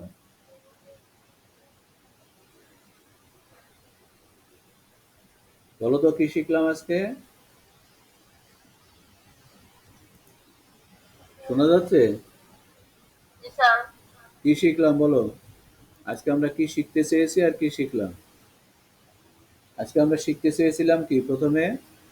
ভগ্নাংশকে পূর্ণ সংখ্যা দ্বারা গুণ। ভগ্নাংশকে পূর্ণ সংখ্যা দিয়ে গুণ। তাহলে আমরা শিখতে পেরেছি? জি স্যার। তাহলে আমরা ভগ্নাংশকে পূর্ণ সংখ্যা দিয়ে কিভাবে গুণ করছি? হরকে ঠিক রাখছি আর লবকে পূর্ণ সংখ্যা দিয়ে গুণ করছি। এই তো? কথা এই না? হরকে ঠিক রাখছি এবং লবকে পূর্ণ সংখ্যা দিয়ে গুণ করে লবে বসাচ্ছি আর হরকে ঠিক রাখছি, তারপরে আমরা যদি অপ্রকৃত ভগ্নাংশ হয় সেটাকে মিশ্র ভগ্নাংশে তৈরি করছি। আর যদি তৈরি করা না লাগে তাহলে তো ওইভাবেই থাকবে। ঠিক আছে? জি স্যার। তাহলে আমরা আজকে জি স্যার। যে কাজটা শিখতে চেয়েছিলাম সেই কাজ আমাদের শেখা হয়েছে। তাহলে আমরা এগুলো একটু ভালো করে দেখব। এবার তোমরা এই যে বাড়ির কাজটা এটা স্ক্রিনশট নিয়ে নাও, এগুলো তোমরা করবে। এগুলো না বইয়ের স্যার না, এগুলো বইয়ে পাবা না কিন্তু, এটা বইয়ে ছাড়া। নেওয়া হয়েছে? স্ক্রিনশট জি নেওয়া হয়েছে? স্যার। আচ্ছা, এগুলো বাড়িতে অবশ্যই তোমরা করবে। তাহলে আজকে আমরা গণিতে স্যার যা আপনি যে কালকে বাড়ির কাজগুলো দিচ্ছেন সেগুলো একটু দেখুন ঠিক আছে কিনা বলুন। আচ্ছা, আমি এই যে 3 দিনের বাড়ির কাজটা কালকে দেখবো, ঠিক আছে? আমি ওইগুলা স্যার। বের করে নিব, নিয়ে এক জায়গায় করে উত্তরগুলো আমি নিয়ে তারপর 3 দিনের বাড়ির কাজ একসাথে দেখবো। আচ্ছা, ওকে। তাহলে আমরা আজকে যেটা শিখতে চেয়েছিলাম ভগ্নাংশকে পূর্ণ সংখ্যা দিয়ে গুণ, সেটা আমরা শিখতে পারলাম এবং কিছু বাড়ির কাজ নিলাম, এই কাজগুলো বাড়িতে করব। তো এখানেই গণিত ক্লাস শেষ করছি।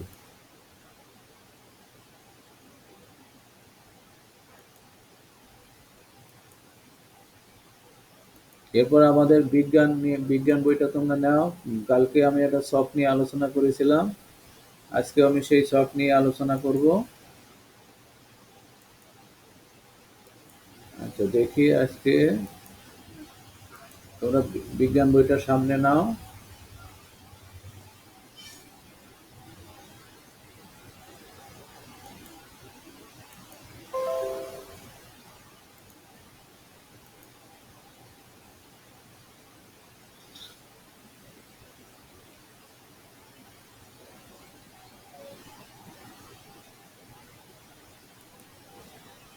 আজকে আমাদের আলোচনা সেটাই আছে, সুষম খাদ্যের প্রয়োজনীয়তা এবং প্রয়োজনীয় খাদ্যের পরিমাণ।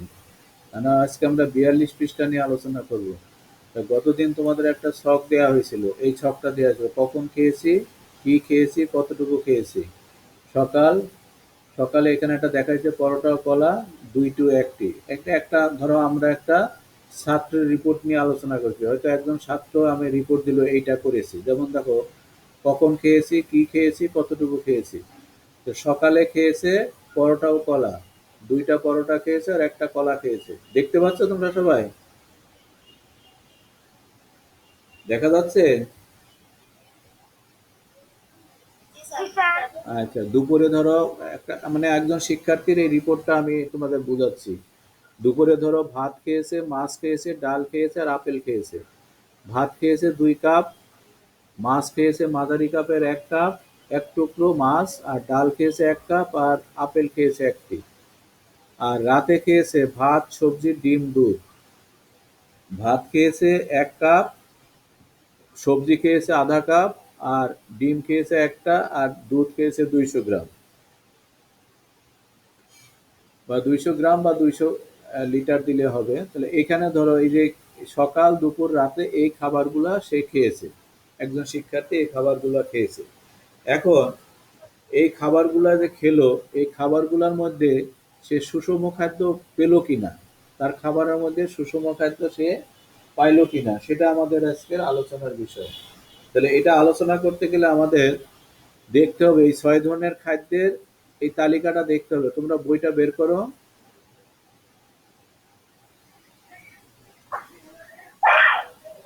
বই বের করো, 42 পৃষ্ঠা বের করে এই ছকটা একটু দেখো। একজন পড়ো তো ছকটা, একজন আচ্ছা বইটা বের করেছো তোমরা? জি স্যার। আচ্ছা, ছকের ছকে কি কি আছে? খাদ্য শস্য আলু শর্করা। আচ্ছা, ইফরাত তুমি ওই খাদ্য, প্রথম আছে খাদ্য দল, 6 থেকে 12 বছর বয়সের শিশুর খাদ্য তালিকা, তাই না?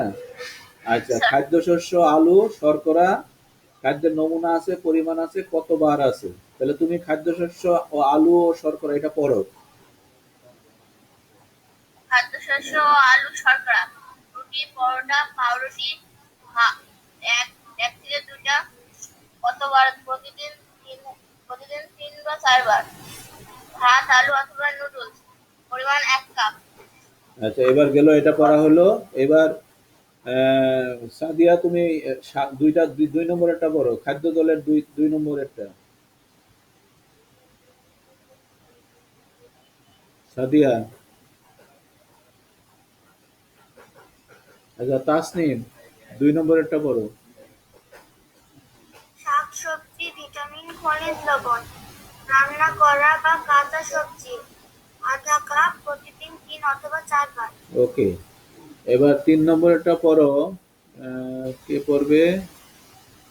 আহ, রেহান, 3 নম্বর। হ্যাঁ, পড়ো। বই কই? এসো। ফলমূল, হ্যাঁ, ভিটামিন, খনিজ লবণ, যে কোনো ধরনের ফল, যেমন আম, আপেল, কমলা, ফলের রস, শুকনো ফল। একটি এই যে এখানে এইভাবে পড়া হলো না, যে কোনো ধরনের ফল। দেখো, যে কোনো ধরনের ফল যেমন আম, আপেল, কমলা একটি, ফলের রস ছোট গ্লাসের 1 গ্লাস, শুকনো ফল 4টি, প্রতিদিন 2 অথবা 3 বার। এইভাবে করতে হবে। ওই যে একটা ফলের রস এইভাবে সব পড়ে গেলে হবে না। আচ্ছা, এবার ওই সোহানা আছো নাকি? স্যার। পড়ো, তারপরেরটা পড়ো। মাছ, মাংস ও ডাল, আমিষ, গরুর মাংস 3/4 কাপ, মুরগির মাংস মাঝারি মাপের 1 টুকরো, প্রতিদিন 1/2 বার।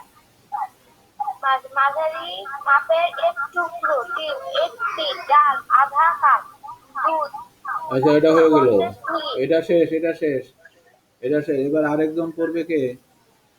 স্যার আমি বলবো। পড়ো। দুগ্ধ জাতীয় খাদ্য।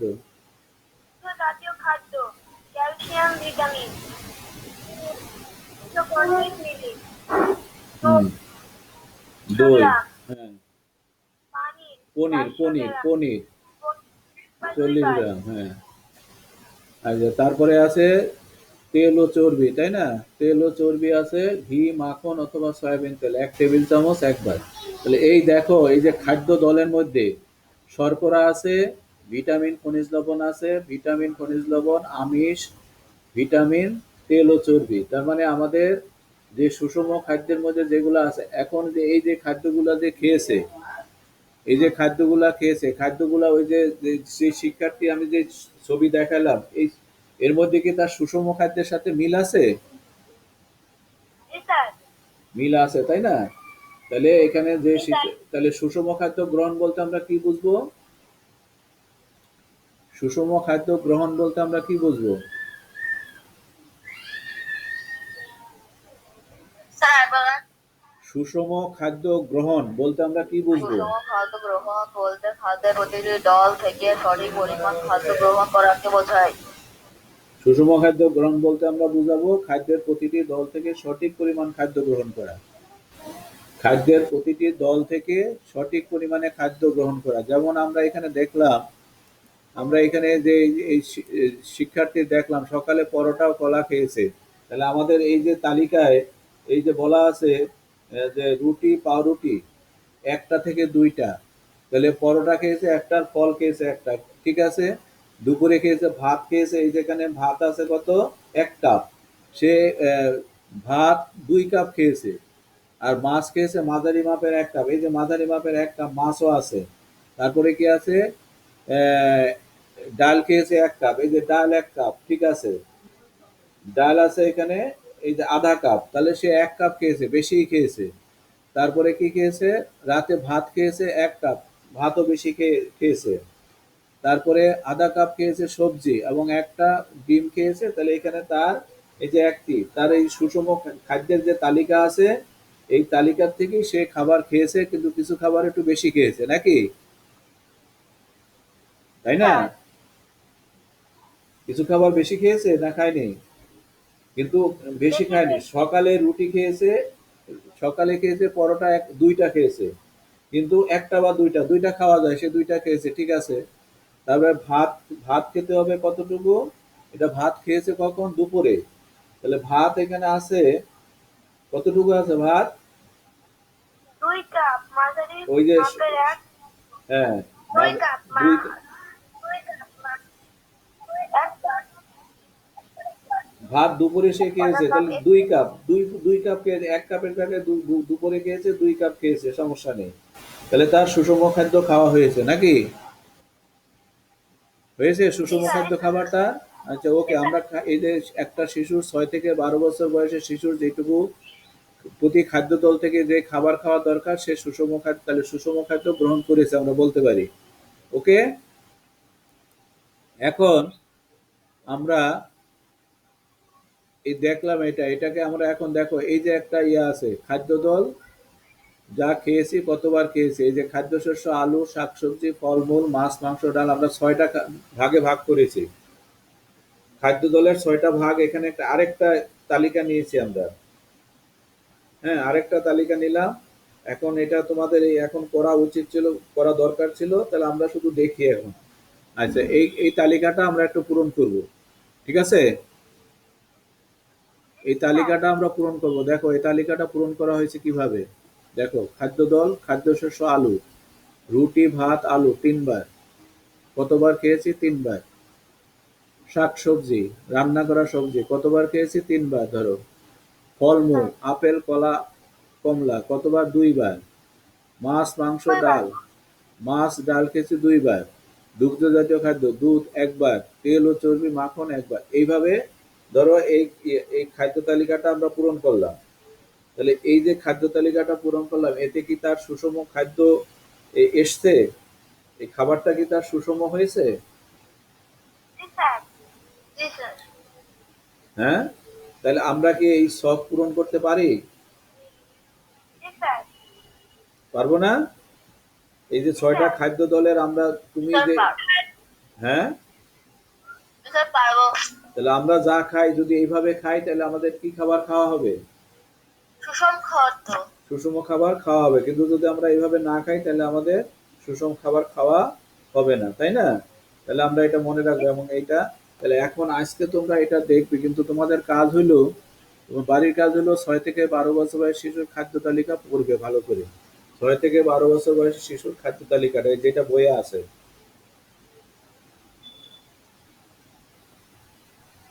ঠিক আছে। জি স্যার। আর তোমাদের কি জি স্যার। বাংলাদেশ, বাংলাদেশে, হ্যাঁ বলো, বাংলাদেশ ও বিশ্ব পরিচয় কত পৃষ্ঠা পড়তে বলেছিলাম,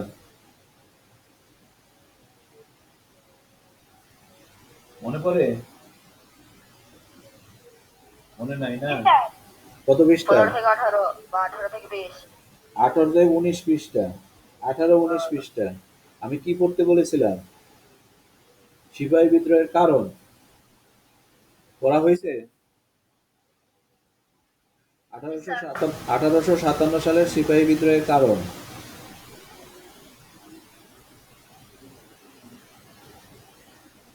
কালকে কিন্তু আমি এটা অবশ্যই তোমাদের যে আগামী যে ক্লাসে থাকবে, এটা সিপাহী বিদ্রোহের কারণ ও ফলাফল। 1857 সালের সিপাহী বিদ্রোহের কারণ ও ফলাফল। আচ্ছা বলো তো, সিপাহী বিদ্রোহের নেতৃত্বে কে দিয়েছিল? একবার বলো। সিপাহী বিদ্রোহের নেতৃত্ব কে দিয়েছিল? 1857 সালের সিপাহী বিদ্রোহের নেতৃত্ব কে দিয়েছিল?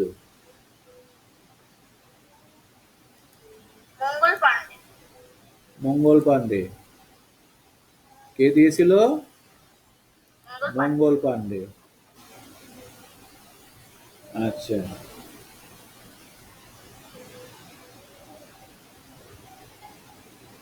তিতুমির কোথায় বাঁশের কেল্লা নির্মাণ করেছিল?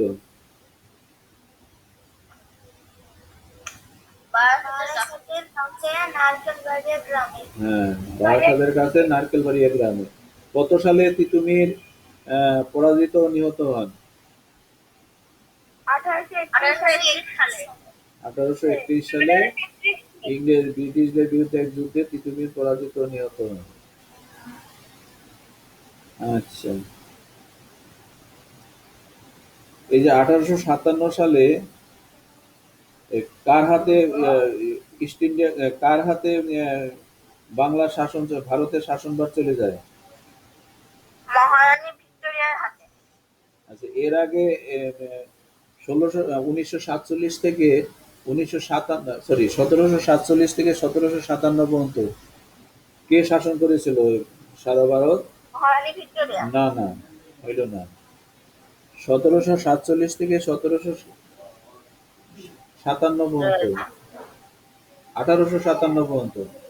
1747 থেকে, সরি ভুল বলছি, 1757 থেকে 1857 পর্যন্ত কার হাতে শাসনভার ছিল?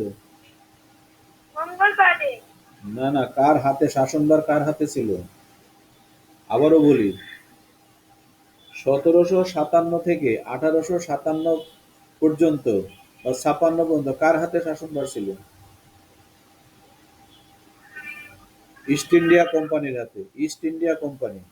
এই যে 1757 থেকে 1947 পর্যন্ত শাসন করেছে ব্রিটিশ শাসন, তার মধ্যে ইস্ট ইন্ডিয়া কোম্পানি শাসন করেছে 1757 থেকে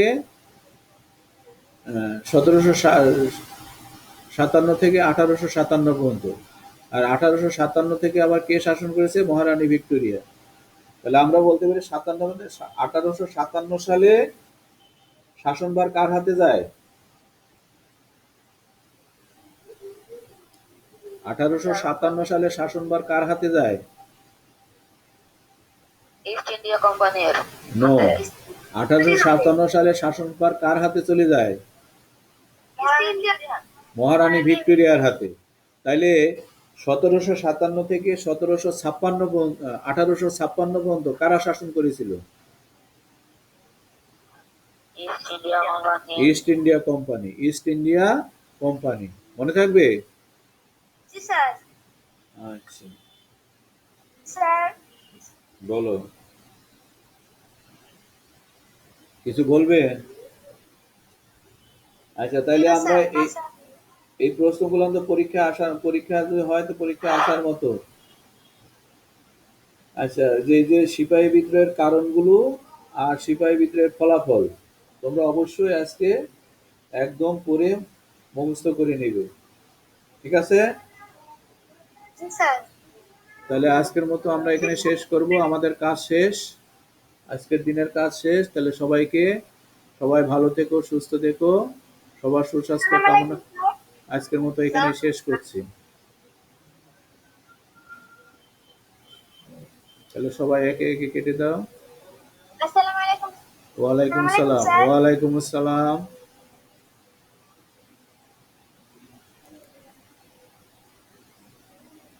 স্যার আপনার বাসা কোথায়? মেহেরপুর। মেহেরপুরে। আসসালামু আলাইকুম। ওয়ালাইকুম আসসালাম।